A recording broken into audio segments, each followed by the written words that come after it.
नमस्कार दोस्तों, हिंदू पंचांग के अनुसार साल में 2 बार पुत्रदा एकादशी पड़ती है। पहली पुत्रदा एकादशी का व्रत पौष माह के शुक्ल पक्ष की एकादशी तिथि को रखा जाता है।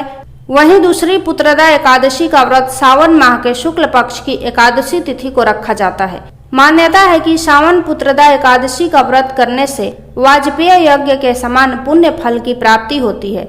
इस दिन व्रत रखने और पूजा करने से भगवान श्री हरि विष्णु की कृपा प्राप्त होती है। इसके अलावा अगर संतान को किसी प्रकार का कष्ट हो तो पुत्रदा एकादशी का व्रत रखने से कष्ट दूर होते हैं और संतान दीर्घायु होती है।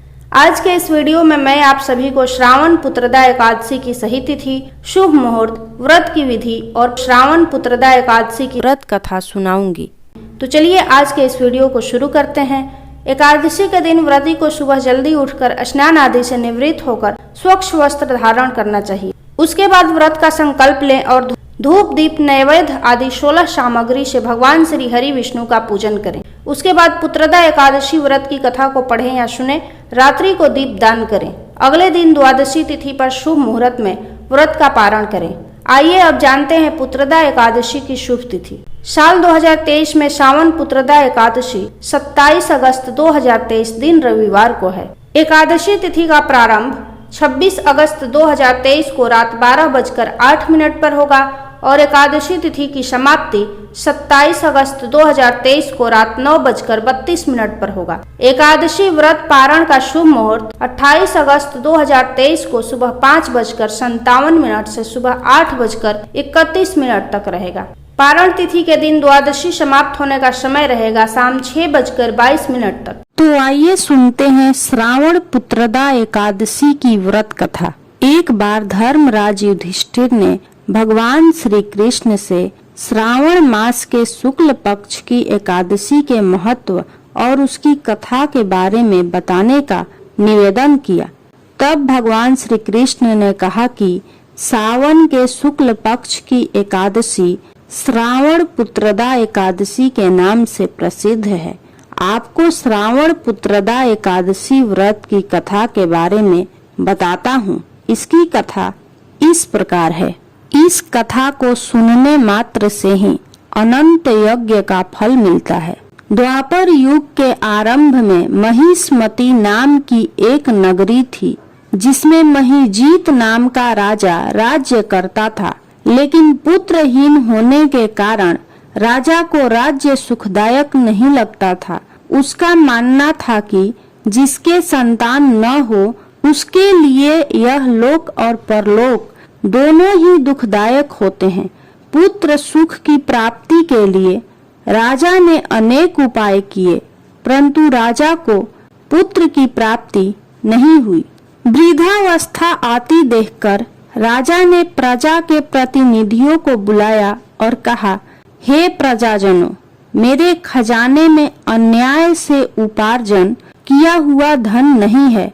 न मैंने कभी देवताओं तथा ब्राह्मणों का धन छीना है। किसी दूसरे की धरोहर भी मैंने नहीं ली।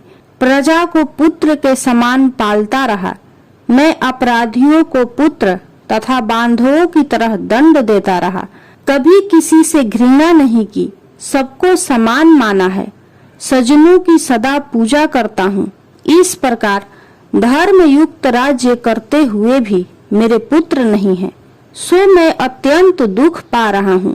इसका क्या कारण है? राजा महिजीत की इस बात को विचारने के लिए मंत्री तथा प्रजा के प्रतिनिधि वन को गए। वहाँ बड़े बड़े ऋषि मुनियों के दर्शन किए। राजा की उत्तम कामना की पूर्ति के लिए किसी श्रेष्ठ तपस्वी मुनि को ढूंढने लगे। एक आश्रम में उन्होंने एक अत्यंत वयोवृद्ध धर्म के ज्ञाता, बड़े तपस्वी, परमात्मा में मन लगाए हुए, निराहार, जितेंद्रिय, जितात्मा, जीत क्रोध, सनातन धर्म के गूढ़ तत्वों को जानने वाले, समस्त शास्त्रों के ज्ञाता महात्मा लोमस मुनि को देखा। सबने जाकर ऋषि को प्रणाम किया। उन लोगों को देखकर मुनि ने पूछा कि आप लोग किस कारण से आए हैं? निसंदेह मैं आप लोगों का हित करूंगा। मेरा जन्म केवल दूसरों के उपकार के लिए हुआ है, इसमें संदेह मत करो। लोमस ऋषि के ऐसे वचन सुनकर सब लोग बोले, हे महर्षि, आप हमारी बात जानने में ब्रह्मा से भी अधिक समर्थ हैं, अतः आप हमारे इस संदेह को दूर कीजिए। महिष्मती पुरी का धर्मात्मा राजा महिजीत प्रजा का पुत्र के समान पालन करता है, फिर भी वह पुत्रहीन होने के कारण दुखी है। उन लोगों ने आगे कहा कि हम लोग उसकी प्रजा हैं, अतः उसके दुख से हम भी दुखी हैं। आपके दर्शन से हमें पूर्ण विश्वास है कि हमारा यह संकट अवश्य दूर हो जाएगा, क्योंकि महान पुरुषों के दर्शन मात्र से अनेक कष्ट दूर हो जाते हैं। अब आप कृपा करके राजा के पुत्र होने का उपाय बतलाएं। यह सुनकर ऋषि ने थोड़ी देर के लिए नेत्र बंद किए और राजा के पूर्व जन्म का वृतांत जानकर कहने लगे कि यह राजा पूर्व जन्म में एक निर्धन वैश्य था। निर्धन होने के कारण इसने कई बुरे कर्म किए। यह एक गांव से दूसरे गांव व्यापार करने जाया करता था। एक समय ज्येष्ठ माह के शुक्ल पक्ष की द्वादशी के दिन मध्याह्न के समय वह एक जलाशय पर जल पीने गया। वह 2 दिन से भूखा प्यासा था। उसी जलाशय पर एक प्यासी गर्भवती गाय जल पी रही थी। राजा ने उस प्यासी गाय को वहां से भगा दिया और स्वयं जल पीने लगा। इसीलिए राजा को यह दुख सहना पड़ा।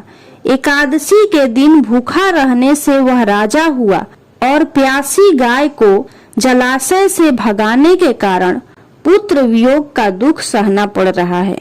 ऐसा सुनकर सब लोग कहने लगे कि हे ऋषि, शास्त्रों में पापों का प्रायश्चित भी लिखा है, अतः जिस प्रकार राजा का यह पाप नष्ट हो जाए, आप ऐसा उपाय बताइए। लोमस मुनि कहने लगे कि श्रावण शुक्ल पक्ष की एकादशी को, जिसे पुत्रदा एकादशी भी कहते हैं, तुम सब लोग व्रत करो और रात्रि को जागरण करो, तो इससे राजा का यह पूर्व जन्म का पाप अवश्य नष्ट हो जाएगा। साथ ही राजा को पुत्र की अवश्य प्राप्ति होगी। लोमस ऋषि के ऐसे वचन सुनकर मंत्रियों सहित सारी प्रजा नगर को वापस लौट आई और जब श्रावण शुक्ल एकादशी आई तो ऋषि की आज्ञानुसार सबने पुत्रदा एकादशी का व्रत और जागरण किया। इसके पश्चात द्वादशी के दिन इसके पुण्य का फल राजा को दिया गया। उस पुण्य के प्रभाव से रानी ने गर्भ धारण किया और प्रसव काल समाप्त होने पर उसने एक बड़ा तेजस्वी पुत्र को जन्म दिया। इसलिए हे राजन, इस श्रावण शुक्ल एकादशी का नाम पुत्रदा एकादशी पड़ा। अतः संतान सुख की इच्छा हासिल करने वाले इस व्रत को अवश्य करें। इसके महात्म्य को सुनने से मनुष्य सब पापों से मुक्त हो जाता है और इस लोक में संतान सुख भोग कर परलोक में स्वर्ग को प्राप्त होता है। यदि आपको यह श्रावण मास की पुत्रदा एकादशी की व्रत कथा अच्छी लगी हो तो कमेंट बॉक्स में जय श्री कृष्णा जरूर लिखें।